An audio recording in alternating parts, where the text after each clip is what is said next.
iyadoo laga duulayo baaqii dhawaan ka soo yeedhay madaxda bangiga ganacsiga ee dalkan Itoobiya ee ku aadanaa inay markaasi lacag dhan 100 milyan oo bir ay ugu deeqayaan barakacayaasha kala duwan ee deegaanada dalka loona qaybin doono lacagahaasi deegaanada tii oo loo eegayo sida ay u kala barakacayaal badan yihiin deegaanadu dowlad deegaanka Soomaalida ay ku soo hagaagtay saamigii ugu badnaa oo ahaa 35 milyan 167 kun oo bir ayaa madaxweynaha dowlad deegaanka Soomaalida madaxweyne Mustafa Maxamed Cumar uu ka gudoomay deeqdaasi lacageed madaxweynaha bangiga ganacsiga ee dalkan Itoobiya mudane baajagina haddaba munaasabadii lacagta lagu wareejinayay oo ka dhacday madasha shirarka ee kaali laba ayna ka soo qayb galeen madaxweynaha dowlad deegaanka Soomaalida iyo kabinetkiisa madaxweynaha iyo guddiga fulinta ee bangiga ganacsiga ee dalka iyo odayaal dhaqameedka deegaanka ayaa waxa ugu horeyntii halkaasi uu kula wareegay madaxweynaha dowlad deegaanka Soomaalida madaxweyne Mustafa Maxamed Cumar jeegii ay ku caddayd cadadka lacageed ee markaasi bangiga ganacsigu ugu deeqay barakacayaasha deegaanka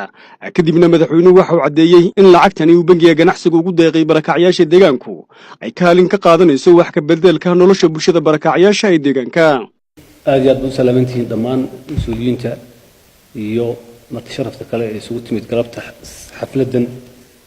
deegaanka Soomaalida lagu tartabsiinayo lacag dhan 35 milyan oo bir oo lagu talagalay dadka barakacayaasha ee Soomaalida lacagtaas oo qayb ka ah 100 milyan oo bangiga Commercial Bank of Ethiopia uu ugu talagalay dadka barakacayaasha deegaanada Itoobiya oo dhan ka barakacaysanadii la soo dhaafay markaad eegto 100 milyan 35 waxay noqonaysaa 35 in Soomaalidu ay heshay oo runtii ay qaybta ugu badan dhinaca way ka fiican tahay in qaybta ugu badan lacag la siiyo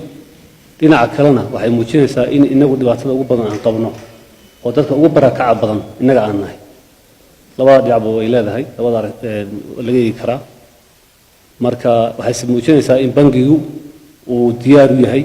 inuu gargaaro dadka Soomaaliyeed iyo dadka kale Itoobiyaanka ee dhibaatada ka soo gaaray barakacayaashii sidii uu sheegay madaxweynaha bangiga baaja waxa bangigu uu wadaa oo kala hawlaha ganacsiga ka soo hawlo kale oo horumarineed way ka mid yihiin mashaariic caafimaadka kale saddex xarun caafimaad laga sameeyay deegaanka oo iyagu ay sameeyeen iyo taakulooyin ay u geysteen dhinaca waxbarashada waana arrin runtii aad loo bogaadinayo in bangigu shaqooyinka deegaanka ka qabto waxyaalaha faa'iido ka helo waxyaalaha qaarkii dib u bulshada ugu soo celiyo arrin runtii aad u wanaagsan weeyaan waxaan aad ugu faraxsanahay in muddadii hadda bishan gudaheeda ahayd dadkii barakacayaasha ahaa deegaanka Soomaalida ugu yaraan 250 kun dib loogu celiyay meelahoodii oo runtii ah ay u baxaa u badan gobolka Daawa waxaan rajaynaynaa in muddo aan fogeyn dhammaan dadka barakacayaasha goobahoodii lagu celin doono hawshaas oo hawl aan weli aad loo report garayna laakiin runtii waxtar weyn iyadoo guddiyo 6 ilaa 6 gaaraya loo saaray in dib dejin loo sameeyo dadkaas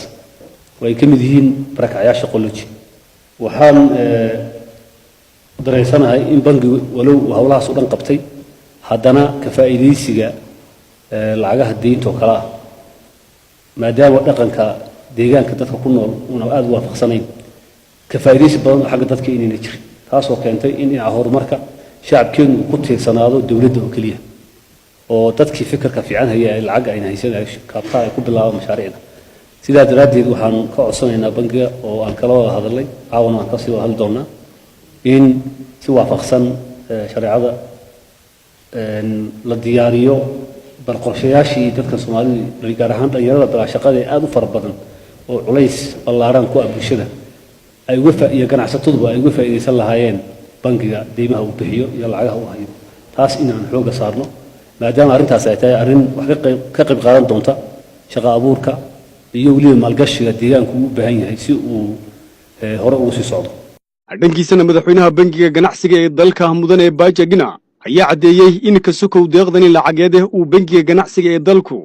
uu ka wado deegaanka mashaariic horumarineed oo kala duwan sida dhismayaasha xarumaha caafimaad isla markaasina ay dadaal ballaaran ugu jiraan sidii mashaariic kale horumarineed looga fulinayo deegaanka deeqdani lacageed ee bangiga ganacsiga ee dalku uu ugu deeqay barakacayaasha deegaanka ayaa ah saamigii ugu badnaa ee uu bangigu ugu deeqo deegaan waana markii koowaad ee deeq noocaasi ah uu bangiga ganacsiga ee dalku ugu deeqo barakacayaasha deegaanka